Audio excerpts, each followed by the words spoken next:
Okay, so in the last video, we saw that if G is a graph with vertex set V and edge set E, and the size of V is equal to n, so it has n vertices, here they are, V1 through Vn, then the most edges that it could have is n times n minus 1 over 2, the size of V times the size of V minus 1 divided by 2. And we proved this in a nice way just by sort of counting them up using this formula n times n plus 1 over 2, which is the sum of the first n natural numbers. But we're going to do a proof by induction now. Why not see another way to prove this and also practice our induction skills? So we're going to do induction on n, the size of the vertex set. So we're going to first of all take our base case if the size of v is equal to 1, and typically this is the one that we do in for the base case in graph theory. If it seems a little bit cheap, you can do it for v is equal to 2. It's not much harder. But if v is equal to 1, it's only one vertex, so that means that the size of E is equal to 0. There are no edges. But if there's only one vertex, an edge is something that connects two vertices, so E is equal to 0. And of course, 0 is less than or equal to 0, which is itself. That's the equals case. And 0 is equal to 1 times 0 over 2, which is 1 times 1 minus 1 over 2. And that completes the base case, because in this case, n is equal to 1. The size of v is equal to 1, n is equal to 1.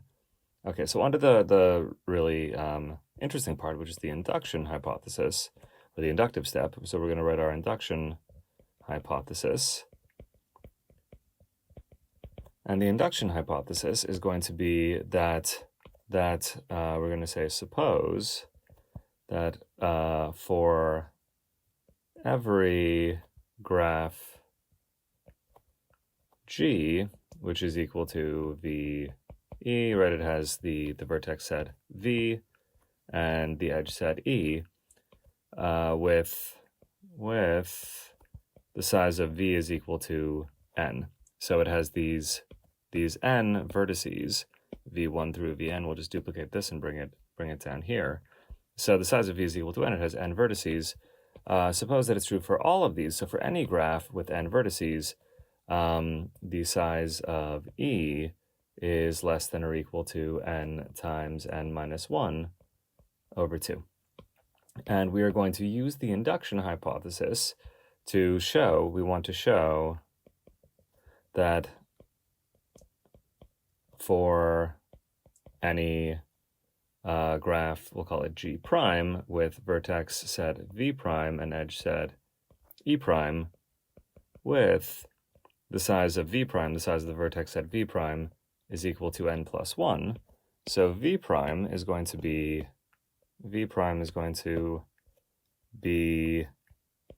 a vertex set containing n plus 1. So we'll call this V prime. Maybe change the colors a little bit here. V prime has n plus 1 vertices, v1, v2, all the way through vn plus 1. We want to show that if this is true, right, if the graph has n plus 1 vertices, then the size of the edge set, E prime, has to be less than or equal to n plus 1 times n over 2. And this is just that same formula. This is the formula we used up here, but instead of an n, we have n plus 1. So instead of n times n minus 1, we have n plus 1 times n plus 1 minus 1, which is the n, right? That n there, that is really the n plus 1 minus 1. So this is what we're shooting for. And so this part we're going to do by contradiction. We're going to say, suppose, we're going to assume that there is a, if there were a, so by contradiction, still assuming the induction hypothesis. So the induction hypothesis holds, right? We're assuming that any graph with n vertices has an edge set which is the size of which is less than or equal to n times n minus 1 over 2. So it has less than or equal to n times n minus 1 over 2 edges. We're going to suppose that there exists a graph G prime. So I'm just going to copy and paste this. I'm going to say, suppose that there exists this graph G prime with, or we would say such that usually, such that v prime is equal to n plus 1, but this is the key thing, the size of e prime is strictly bigger than n plus 1 times n over 2. And we're going to get a contradiction. What is a contradiction we're going to get? And so that shows that this is impossible. We're supposing that there is at least one graph with n plus 1 vertices and more than n plus 1 times n over 2 edges. And we're going to get a contradiction out of this. And the contradiction is going to be that we will use this to construct, up here, we're going to use this to construct a graph G that has n vertices and more than n times n minus 1 over 2 edges. And that will be a contradiction because we assumed in our induction hypothesis that couldn't happen, right? That any graph with n vertices has to have at most n times n minus 1 over 2 edges. So what we're going to do is suppose we have this graph where it has n plus 1 vertices, but the number of edges is bigger than n plus 1 times n over 2. And let's reduce this set of vertices. We're going to construct this new graph G. We're going to say G is equal to, instead of v prime, it's going to be v. So we're going to eliminate. We're going to just remove one of the vertices, and we're going to see, okay, how many edges can this thing have? If we get rid of one of the vertices here, we get rid of one of the vertices from this n plus 1 vertex graph, then what is the least number of vertices that this could have? What is the fewest this could have? Because this is supposed to have at most n times n minus 1 over 2 vertices, and so we're going to eliminate this, and then we're going to look at so this is the vertex set v that we got by eliminating the v sub n plus 1, so eliminating one of the vertices, and it doesn't matter which one here. Without loss of generality, we'll say it's v sub n plus 1. What about the edge set of this thing? What is the fewest, or what about the size of the edge set of this thing? What is the fewest edges that this thing could have? Well, so what is a lower bound on E, on the edge set? Well, the least number of edges that this could have would be if we eliminated. So if we removed a vertex which had the most possible connections, which was part of the most possible edges. So the smallest that E could be would be, I think it would be the size of E prime. So E prime was the set of edges of the larger graph that we made this graph out of. Or this one had n plus 1 vertices. It had E prime, or size of E prime edges.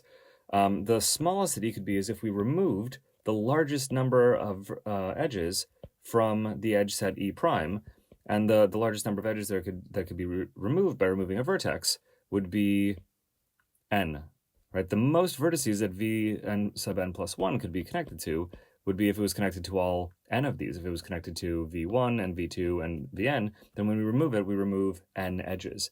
So the smallest that we could make our edge set E in this graph that we get by eliminating one of these vertices is E prime minus n. And this is going to give us our contradiction, because we know that E prime, and that's why we can go to a strict inequality here, we know that E prime is strictly bigger by assumption, but this is our assumption for contradiction, right?